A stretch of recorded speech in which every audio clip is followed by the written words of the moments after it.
पीले और केसरिए रंग के स्कार्फ पहने और तलवारें लहराते हुए करणी सेना के साथ अन्य 40 क्षेत्रीय समूहों के सदस्य शनिवार को आगरा के गढ़ी क्षेत्र में इकट्ठा हुए और सपा सांसद रामजी-लाल सुमन का जमकर विरोध किया। उन्होंने राजपूत राजा राणा सांगा पर रामजी-लाल सुमन के बयान का विरोध करते हुए उनसे माफी मांगने के लिए कहा है।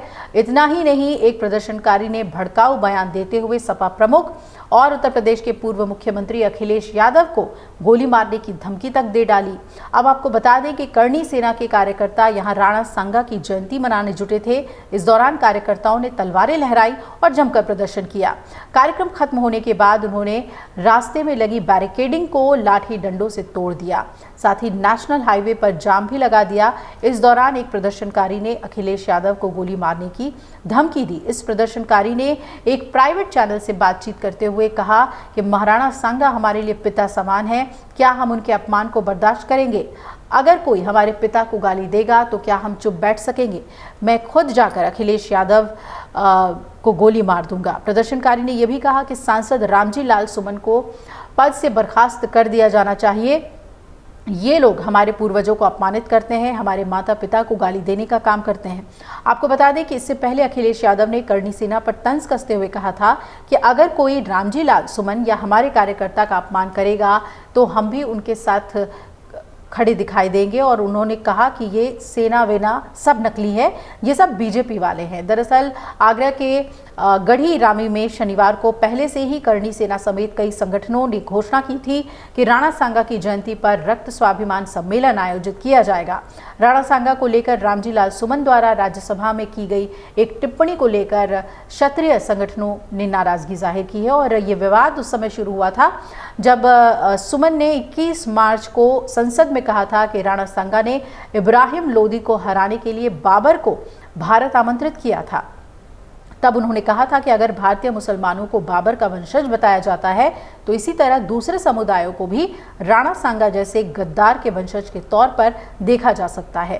राजपूत विरासत पर सवाल खड़ा करने वाले इस बयान से अखिल भारतीय क्षत्रिय महासभा और करणी सेना सहित राजपूत संगठन भड़क उठे। इसके बाद करणी सेना के सदस्यों ने 26 मार्च को आगरा में रामजी-लाल सुमन के आवास पर हमला कर तोड़फोड़ की।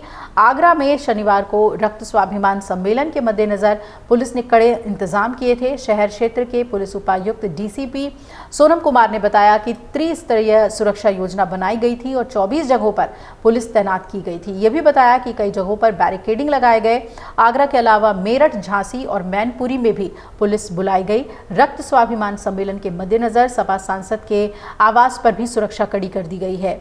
सांसद ने यह भी बताया कि पहले उनके आवास पर हमला हुआ था, लेकिन ऐसा दोबारा ना हो इसके लिए प्रशासन ने इंतजाम किए हैं। वहीं करणी सेना के प्रदेश अध्यक्ष संदीप सिंह ने कहा कि सम्मेलन में तय हुआ है कि रामजी-लाल सुमन माफी मांगे।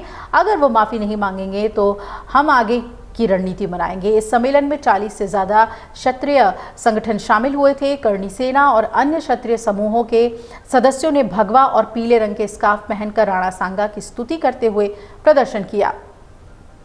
आपको बता दें कि कथित रूप से इस कार्यक्रम में कई ऑनलाइन प्रसारित वीडियो में कुछ लोगों को तलवार, भाले और लाठी डंडे लहराते हुए देखा गया। करणी सेना के सदस्यों ने खुलेआम हथियार लेकर घूमने के बारे में पूछे जाने पर डीसीपी सोनम कुमार ने कहा कि पुलिस विभाग मामले की जांच करेगा। करणी सेना द्वारा जारी की गई इस चेतावनी के बाद स्थानीय प्रशासन हाई अलर्ट पर रहा कि अगर रामजी-लाल सुमन ने शाम 5 बजे से पहले माफी नहीं मांगी तो वो उनके आवास की ओर मार्च करेंगे।